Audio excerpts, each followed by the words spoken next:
Perfect Crown berlatar di Korea, versi alternatif yang masih mempertahankan sistem monarki konstitusional, di mana garis keturunan dan status sosial tetap menjadi penentu utama dalam kehidupan.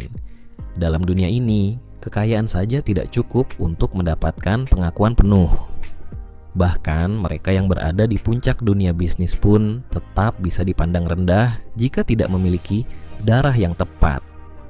Menceritakan Seong Hui-ju, seorang pewaris chaebol sekaligus CEO dari brand kecantikan ternama Castle Beauty.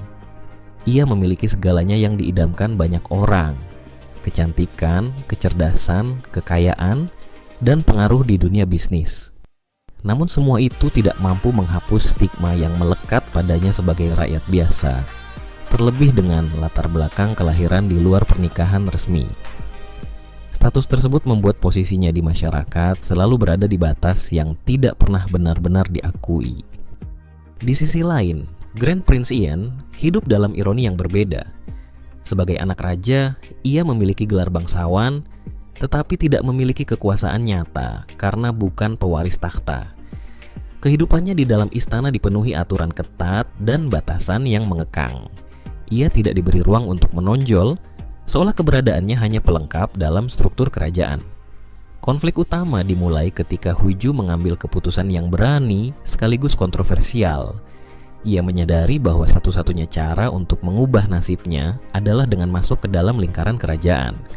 Dengan perhitungan yang matang, ia menjadikan Grand Prince Ian sebagai target dan secara terbuka mengajukan pernikahan sebagai langkah strategis untuk meningkatkan status sosialnya.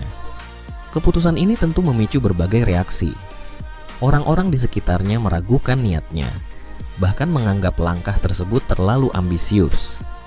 Namun Hui-ju tidak mundur.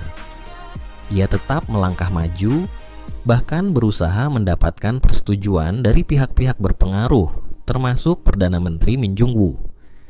Bagi Hui-ju, ini bukan sekadar pernikahan, melainkan pertarungan untuk mendapatkan pengakuan yang selama ini tidak pernah ia miliki.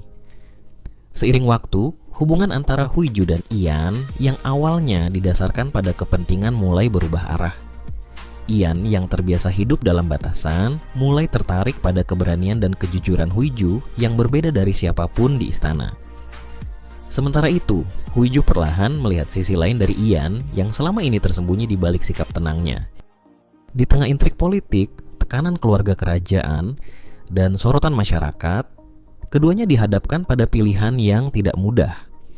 Apakah mereka akan tetap berpegang pada tujuan awal masing-masing, atau membiarkan perasaan yang tumbuh mengubah segalanya? Perfect Crown menghadirkan lebih dari sekadar romansa. Drama ini mengangkat tema ambisi, status sosial, kekuasaan, dan identitas diri, dibalut dalam hubungan yang berkembang dari strategi menjadi sesuatu yang lebih tulus. Sebuah cerita tentang bagaimana seseorang berjuang melawan batasan yang ditentukan oleh dunia, dan bagaimana cinta bisa muncul di tempat yang paling tidak terduga. I've been running through the noise, chasing echoes in the crowd. Every road I chose was louder, but my heart was fading now. I kept searching for a reason in the faces passing by, till the silence of the evening finally asked me why. All the miles I wandered, all the tears I felt, maybe every broken road was leading to myself. So I'll slow down for a while, let the restless world move on. In the quiet